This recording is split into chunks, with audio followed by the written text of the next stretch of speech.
अस्सलामु अलैकुम वरहमतुल्लाहि वबरकातुहू। रब्ब इश्रह ली सदरी व यस्सिर ली अमरी वाहलुल उक़्दतम मिन लिसानी यफ़क़हू क़ौली। सूरत अल-माइदा की आयत नंबर 97, 98, 99, 100, 101, 102, 103 का तर्जुमा और तफसीर आयत नंबर 97 की और 100 की, 101 की और 102 की, 103 की। औज़ु बिल्लाहि मिनश शैतानिर रजीम। बिस्मिल्लाहिर रहमानिर रहीम। तर्जुमा। अल्लाह ने काबे को, जो बड़ी हुर्मत वाला घर है, लोगों के लिए क़याम अमन का ज़रिया बना दिया है। नेज़ हुर्मत वाले महीने नजराने के जानवरों और उनके गले में पड़े हुए पट्टों को भी अमन का ज़रिया बनाया है, ताकि तुम्हें मालूम हो कि आसमानों और ज़मीन में जो कुछ है अल्लाह उसे खूब जानता है और अल्लाह हर बात से पूरी तरह बाखबर है। ये बात भी जान रखो कि अल्लाह अजाब देने में सख्त है और ये भी कि अल्लाह बहुत बख्शने वाला बड़ा मेहरबान है। रसूल पर सिवाय तबलीग करने के कोई और ज़िम्मेदारी नहीं है, और जो कुछ तुम खुले बंदों करते हो और जो कुछ छुपाते हो अल्लाह उन सब बातों को जानता है। ए रसूल, लोगों से कह दो कि नापाक और पाकीज़ा चीज़ें बराबर नहीं होती, चाहे तुम्हें नापाक चीज़ों की कसरत अच्छी लगती हो। लिहाजा ए अक्ल वालो, अल्लाह से डरते रहो ताकि तुम्हें फ़लाह हासिल हो। ए ईमान वालो, ऐसी चीज़ों के बारे में सवालात ना किया करो जो अगर तुम पर ज़ाहिर करती जाएं तो तुम्हें नागवार हों, और अगर तुम उनके बारे में ऐसे वक्त सवालात करोगे जब कुरान नाजिल किया जा रहा हो तो वो तुम पर ज़ाहिर कर दी जाएंगी। अलबत्ता अल्लाह ने पिछली बातें माफ़ कर दी हैं और अल्लाह बहुत बख्शने वाला बड़ा बुर्दबार है। तुमसे पहले कौम ने इस किस्म के सवालात किए थे, फिर उनके जो जवाबात दिए गए उनसे मुनकर हो गए। अल्लाह ने किसी जानवर को न बहरिया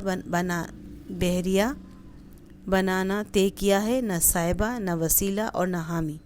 लेकिन जिन लोगों ने कुफ्र अपनाया हुआ है वो अल्लाह पर झूठ बांधते हैं और उनमें से अक्सर लोगों को सही समझ नहीं है। तफसीर। काबा शरीफ और हुर्मत वाले महीने का बायस अमन होना तो ज़ाहिर है कि उसमें जंग करना हराम है।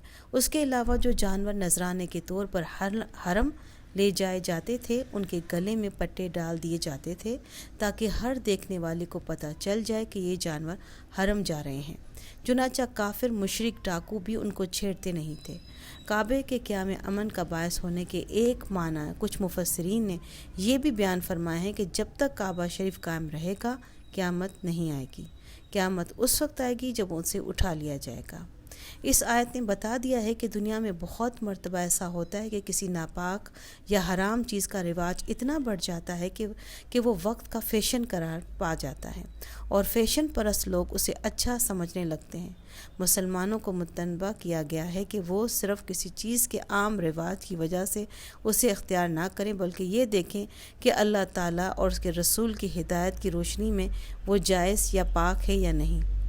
आयत का मतलब यह है कि अव्वल तो जिन बातों की कोई ख़ास ज़रूरत ना हो उनकी खोज में पड़ना फजूल है। दूसरे, अल्लाह ताला की तरफ से बाज़ औक़ात कोई हुक्म मजमिल तरीके से आता है। अगर उस हुक्म पर उसी इजमाल के साथ अमल कर लिया जाए तो काफ़ी है।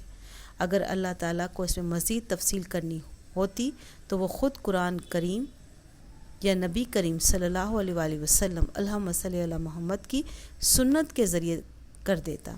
अब इसमें बाल की खाल निकालने की कोई ज़रूरत नहीं है। साथ ही ये भी फरमाया गया है कि अगर नज़ुल कुरान के ज़माने में उसका कोई सख्त जवाब आ जाए तो ख़ुद तुम्हारे लिए मुश्किलात खड़ी हो सकती हैं।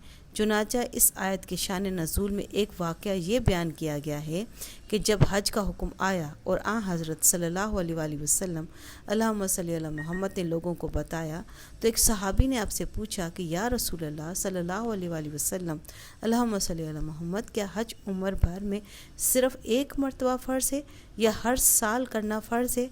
हज़रत सल्लल्लाहु अलैहि वसल्लम अल्लाहुम्मा सल्ली अला मोहम्मद ने इस सवाल पर नागवारी का इज़हार फरमाया। वजह यह थी कि हुक्म के बारे में असल ये है कि जब तक अल्लाह ताला की तरफ से ख़ुद ये सराहत ना की जाए कि उस पर बार बार अमल करना होगा جیسے نماز، روزے اور زکوٰۃ میں یہ صراحت موجود ہے، اس وقت تک اس پر صرف ایک بار عمل کرنے سے حکم کی تعمیل ہو جاتی ہے، اس لیے اس سوال کی ضرورت نہیں تھی۔ آپ نے صحابی سے فرمایا کہ اگر میں تمہارے جواب میں یہ کہہ دیتا کہ ہاں ہر سال فرض ہے، تو واقعی پوری امت پر وہ ہر سال فرض ہو جاتا۔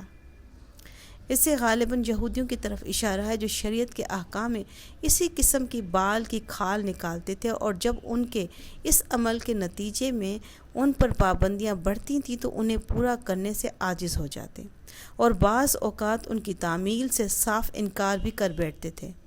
یہ مختلف قسم کے نام ہیں جو زمانہ جاہلیت کے مشرکین نے رکھے ہوئے تھے۔ بحریہ اس جانور کو کہتے تھے جس کے کان میں چیر کر اس کا دودھ بتوں کے نام پر وقف کر دیا جاتا تھا۔ سائبہ وہ جانور تھا جو بتوں کے نام کر کے آزاد چھوڑ دیا جاتا تھا، اسے کسی قسم کا فائدہ اٹھانا حرام سمجھا جاتا تھا۔ وسیلہ اس اونٹنی کو کہتے تھے جو لگاتار مادہ بچے جنے، بیچ میں کوئی نر نہ ہو، ایسی اونٹنی کو بھی بتوں کے نام پر چھوڑ دیتے تھے۔ اور حامی وہ نر اونٹ تھا جو ایک خاص تعداد میں جفتی کر چکا ہو، اسے بھی بتوں کے نام پر چھوڑ دیا جاتا تھا۔ سبحان ربک رب العزت عما یصفون وسلام علی المرسلین والحمد للہ رب العالمین۔